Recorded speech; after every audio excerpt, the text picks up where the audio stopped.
नमस्कार दोस्तों, आपका अपने YouTube चैनल एग्जाम फ्रिजन में फिर से स्वागत है। दोस्तों, इस वीडियो में हम लोग आरआरबी के मॉक टेस्ट की प्रैक्टिस करेंगे। तो चलिए वीडियो को बिना देर किए हुए स्टार्ट करते हैं और पहला क्वेश्चन पिकअप करते हैं। आपका पहला क्वेश्चन है, निम्न में से किसका अपवर्तनांक सर्वाधिक होता है? तो कौन से कलर का अपवर्तनांक सबसे अधिक होता है?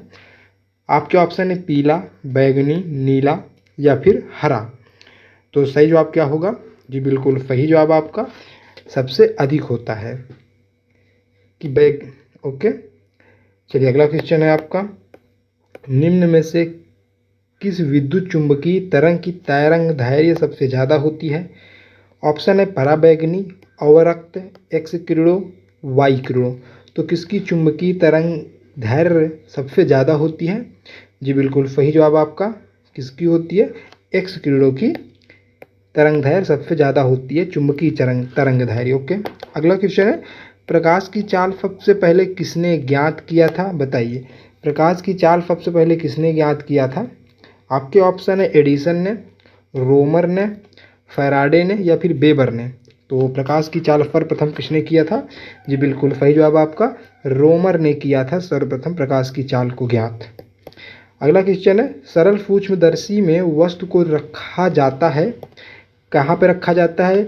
लेंस और प्रकाश के बीच में, फोकस के बाहर या फिर वक्रता केंद्र पर या फिर अनंत पर? बताइए, सरल सूक्ष्मदर्शी में वस्तु को कहाँ पर रखा जाता है? जी बिल्कुल सही जवाब आपका लेंस और प्रकाश के बीच में रखा जाता है। अगला क्वेश्चन है, जब प्रकाश वायु से कांच में जाता है तो तरंग दैर्घ्य क्या होती है? बढ़ जाती है या फिर घट जाती है या फिर आवृत्ति बढ़ जाती है या कुछ नहीं होता है?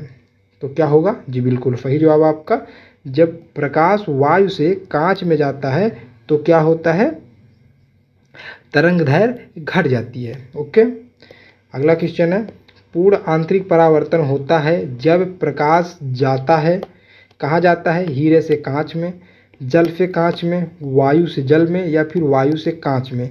तो पूर्ण परावर्तन, आंतरिक परावर्तन कब होता है?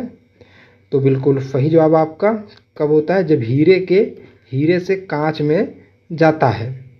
ओके, कहाँ जाता है? हीरे से कांच में जाता है, तब आपका पूर्ण आंतरिक परावर्तन होता है। अगला क्वेश्चन है, प्रकाश तंतु किस सिद्धांत पर कार्य करता है? आपके ऑप्शन है पूर्ण आंतरिक परावर्तन, अपवर्तन, प्रकीर्णन, व्यतिकरण। तो प्रकाश तंतु किस सिद्धांत पर कार्य करता है? जी बिल्कुल सही जवाब आपका पूर्ण आंतरिक परावर्तन के सिद्धांत पर आपका प्रकाश तंतु कार्य करता है। अगला क्वेश्चन है, प्रकाश ऊर्जा को विद्युत ऊर्जा में बदलता है कौन? डायनमो, विद्युत मोटर, विद्युत सेल या फिर सौर सेल। तो प्रकाश ऊर्जा को विद्युत ऊर्जा में कौन बदलता है? बिल्कुल सही जवाब आपका सौर सेल आपका प्रकाश ऊर्जा को विद्युत ऊर्जा में बदलता है। अगला क्वेश्चन है, यांत्रिक ऊर्जा को विद्युत ऊर्जा में बदलता है डायनमो, विद्युत मोटर, सौर सेल या फिर विद्युत सेल। कौन बदलता है? जी बिल्कुल सही जवाब आपका डायनमो आपका यांत्रिक ऊर्जा को विद्युत ऊर्जा में बदलता है। ऑप्शन नंबर ए आपका सही जवाब हो जाएगा। अगला क्वेश्चन, सूर्य के केंद्र का ताप कितना है? आपके ऑप्शन आपके सामने है, स्क्रीन पे है। मैं इसको पढ़ूंगा तो आप कंफ्यूज होगी क्योंकि ये डिजिट में लिखे हुए हैं। तो आप बताइए कौन सा इसमें से सही जवाब होगा? जी बिल्कुल सही जवाब आपका ऑप्शन नंबर ए। ओके, चलिए अगला क्वेश्चन है आपका, सूर्य के केंद्र का दाब कितना होता है? सूर्य के केंद्र का दाब कितना होता है? ऑप्शन है आपका 3 × 10⁻16 न्यूटन प्रति वर्ग मीटर या फिर 3 × 10⁻6 न्यूटन वर्ग मीटर या फिर 2 × 10⁻16 न्यूटन वर्ग मीटर या फिर 2 × 10⁻7 न्यूटन वर्ग मीटर। तो बताइए सूर्य के केंद्र का दाब कितना होता है? जी बिल्कुल सही जवाब आपने दिया है 2 × 10⁻16 न्यूटन वर्ग मीटर। ऑप्शन नंबर सी आपका सही जवाब हो जाएगा। अगला क्वेश्चन है, परमाणु रिएक्टर आधारित है, किस पे आधारित है? नाभिकीय संयलन पर, नाभिकीय विखंडन पर, अनियंत्रित नाभिकीय विखंडन पर, सभी। तो कौन सा ऑप्शन सही होगा? जी बिल्कुल सही आपने जवाब दिया, नाभिकीय विखंडन पर परमाणु रिएक्टर आधारित होता है। ओके, चलिए अगला क्वेश्चन देखते हैं। अगला क्वेश्चन आपका है यहाँ पे,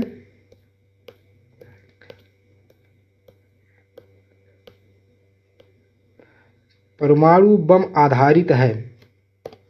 परमाणु बम आधारित है, आपके ऑप्शन है नाभिकीय संचालन पर, नियंत्रित नाभिकीय विखंडन पर, अनियंत्रित नाभिकीय विखंडन पर, या फिर सभी पर। तो परमाणु बम किस पर आधारित है? बिल्कुल सही जवाब आपका किस पे आधारित है? अनियंत्रित नाभिकीय विखंडन पर। ओके, आपका ऑप्शन नंबर सी सही जवाब हो जाएगा। अगला क्वेश्चन है आपका, हाइड्रोजन बम किस पर आधारित है? हाइड्रोजन बम किस पे आधारित है? आपका ऑप्शन है नाभिकीय विखंडन, नाभिकीय संचालन, दोनों, या इनमें से कोई नहीं। तो सही जवाब क्या हो जाएगा? बिल्कुल सही जवाब आपका ऑप्शन नंबर बी, नाभिकीय संचालन पर आपका हाइड्रोजन बम आधारित है। अगला क्वेश्चन है, सिलिकॉन तथा जर्मेनियम अर्धचालक होते हैं, कैसे होते हैं? एक संयोजी, त्रिसंयोजी, 5 संयोजी, या फिर चतुर्थ संयोजी? जी बिल्कुल सही जवाब आपका, सिलिकॉन तथा जर्मेनियम अर्धचालक चतुर्थ संयोजी होते हैं। ओके, अगला क्वेश्चन है आपका, पॉजिट्रॉन का खोज किसने किया था? आपके ऑप्शन है J Thomson, James Chadwick, Anderson, या फिर रदरफोर्ड ने। किसने किया था? बिल्कुल सही जवाब आपका एंडरसन ने किया था पॉजिट्रॉन की खोज। अगला क्वेश्चन है, एक कूलाम आवेश किसके बराबर होता है? यह तो सबको रटा होगा, मुझे पता है। किसके बराबर होता है? बिल्कुल सही जवाब आपका 6 × 2 5 × 10⁻18 इलेक्ट्रॉन। ओके, अगला क्वेश्चन है, किसी तार की प्रतिरोधकता निर्भर करती है किस पे? लंबाई पर, पदार्थ पर, क्रॉस सेक्शन एरिया पर, या इनमें से कोई नहीं। तो बताइए किस पे निर्भर करती है? किसी तार का प्रतिरोधकता पदार्थ पर निर्भर करती है कि वह तार किस पदार्थ का बना हुआ है। ऑप्शन नंबर बी आपका सही जवाब हो जाएगा। अगला क्वेश्चन है, 1 वाट घंटा बराबर होता है, किसके बराबर होता है 1 वाट घंटा? आपका 1 मिनट दोस्तों, शायद मैंने हाँ सही है, मुझे लगा मैंने गलत आंसर बता दिया आप लोगों को। बिल्कुल, चलिए अगला क्वेश्चन है आपका 19 नंबर, 1 वाट घंटा बराबर होता है, आपके ऑप्शन है 3 × 10⁻3 कैलोरी, 3 कैलोरी, 3.6 × 10⁻3 जूल, 4.2 जूल, या फिर 1 हार्स पावर। तो 1 वाट घंटा किसके बराबर होता है? जी बिल्कुल सही जवाब आपका 3.6 × 10⁻3 जूल के बराबर होता है। अगला क्वेश्चन है, मैक संख्या का उपयोग किसकी चाल को निर्धारण करने के लिए किया जाता है? ऑप्शन है प्रकाश, ध्वनि, विमान, या इनमें से कोई नहीं।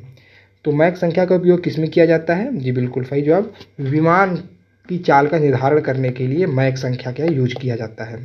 अगला क्वेश्चन है, एक बैटरी में प्रयुक्त विद्युत अपघट्य होता है, कैसा होता है? हाइड्रोक्लोरिक अम्ल, सल्फ्यूरिक अम्ल, नाइट्रिक अम्ल, या फिर असूत अम्ल। तो बताइए कार की बैटरी में प्रयुक्त विद्युत अपघट्य कैसा होता है? जी बिल्कुल सही जवाब आपका सल्फ्यूरिक अम्ल होता है। ओके, अगला क्वेश्चन है आपका, अस्पष्ट दर्शन की न्यूनतम दूरी होती है, ऑप्शन है 20 सेंटीमीटर, 30 सेंटीमीटर, 25 सेंटीमीटर, या फिर 15 सेंटीमीटर। तो कितनी होती है अस्पष्ट किसी भी वस्तु को देखने की न्यूनतम दूरी? बिल्कुल सही जवाब आपका 25 सेंटीमीटर होती है।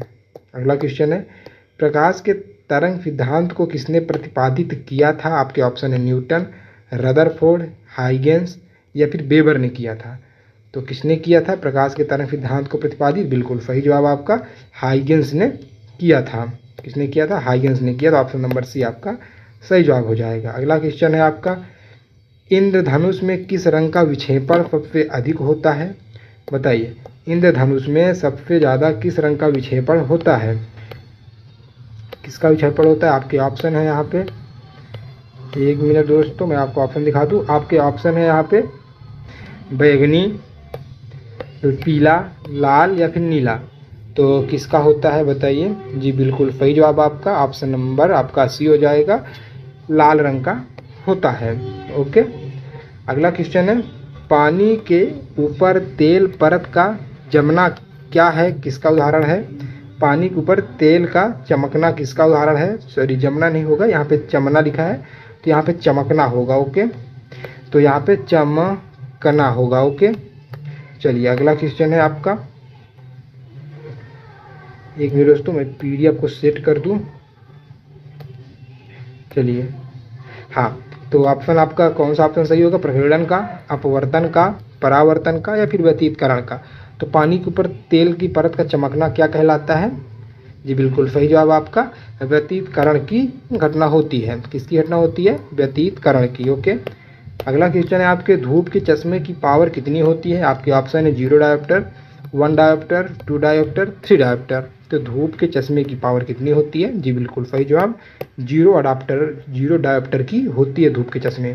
ओके, अगला क्वेश्चन है आपका, वायुमंडल में प्रकाश के विसरण का कारण क्या है? ऑप्शन है धूल कण, जलवाष्प, हीलियम, कार्बन डाइऑक्साइड। तो वायुमंडल में जो प्रकाश का विसरण हो जाता है उसके मेन कारण क्या है? जी बिल्कुल सही जवाब आपका धूल के कण के कारण प्रकाश में विसरण हो जाता है। अगला क्वेश्चन है, पास्कल किसका इकाई है? पास्कल किसका इकाई है? ऑप्शन है दाब, ऊर्जा, कार्य, बल। तो किसका इकाई है पास्कल? जी बिल्कुल सही जवाब आपने दिया है, दाब का इकाई है पास्कल। अगला क्वेश्चन है, प्रकाश की गति किसके बीच से जाते हुए न्यूनतम होगी?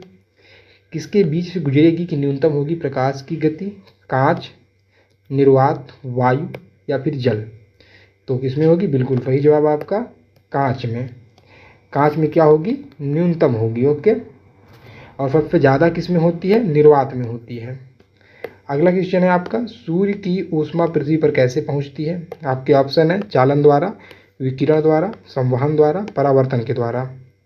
तो किसके द्वारा पहुंचती है? जी बिल्कुल सही जवाब आपका विकिरण के द्वारा सूर्य की ऊष्मा पृथ्वी तक पहुंचती है। अगला क्वेश्चन है आपका, रेफ्रिजरेटर में थर्मास्टेट का क्या कार्य है? ऑप्शन है तापमान कम करना, हिमायन ताप को बढ़ाना, एक समान ताप को बनाए रखना, गलनांक को घटाना। तो क्या सा ऑप्शन सही होगा? बिल्कुल सही जवाब आपका ऑप्शन नंबर सी, एक समान ताप को बनाए रखना किसका काम होता है? फ्रिज में थर्मास्टेट का कार्य होता है। अगला क्वेश्चन है, शुद्ध जल का क्वथनांक फ़ारेनहाइट स्केल पर कितना होगा? ये तो आपको पता ही होगा, मुझे पता है कितना होगा। बिल्कुल सही जवाब आपका 212 डिग्री फ़ारेनहाइट होता है शुद्ध जल का क्वथनांक फ़ारेनहाइट पर। ओके, अगला क्वेश्चन है आपका, केल्विन तापमापी में बर्फ का गलनांक होता है कितना होता है? आपके ऑप्शन है 273 केल्विन, 100 केल्विन, 373 केल्विन या फिर 0 केल्विन। तो बिल्कुल सही जवाब आपका हो जाएगा बर्फ का गलनांक केल्विन में तापमापी पे 273 केल्विन होता है। अगला क्वेश्चन है, ध्वनि का वेग सबसे ज़्यादा होता है कहाँ पर? आप ऑप्शन है आपके इस्पात में, निर्वात में, जल में या इनमें से कोई नहीं। तो ध्वनि की चाल सबसे ज़्यादा किसमें होती है? बिल्कुल सही जवाब इस्पात में आपकी सबसे ज़्यादा ध्वनि की चाल होती है। अगला क्वेश्चन है, ध्वनि का वेग सर्वाधिक कहाँ पे होता है? आपके ऑप्शन है ठोस में, गैस में, द्रव में या फिर वाष्प में। तो ध्वनि का जो वेग है सर्वाधिक कहाँ पे होता है? ठोस में होता है। अगला क्वेश्चन है, ध्वनि का प्रभाव कान में कितने समय तक रहता है? बताइए, कान में कितने समय तक रहता है ध्वनि का प्रभाव? आपके ऑप्शन है 1/5 सेकेंड, 1/10 सेकेंड, 1/15 सेकेंड, 1/20 सेकेंड। तो ध्वनि का प्रभाव कान में कितने समय तक रहता है? जी बिल्कुल सही जवाब आपका 1/10 सेकेंड के लिए रहता है। तो दोस्तों इस वीडियो में इतना ही। आई होप आपने वीडियो को पूरा देखा होगा और क्वेश्चन को सॉल्व किया होगा। तो हम लोग मिलते हैं नेक्स्ट वीडियो में, तब तक के लिए बाय बाय।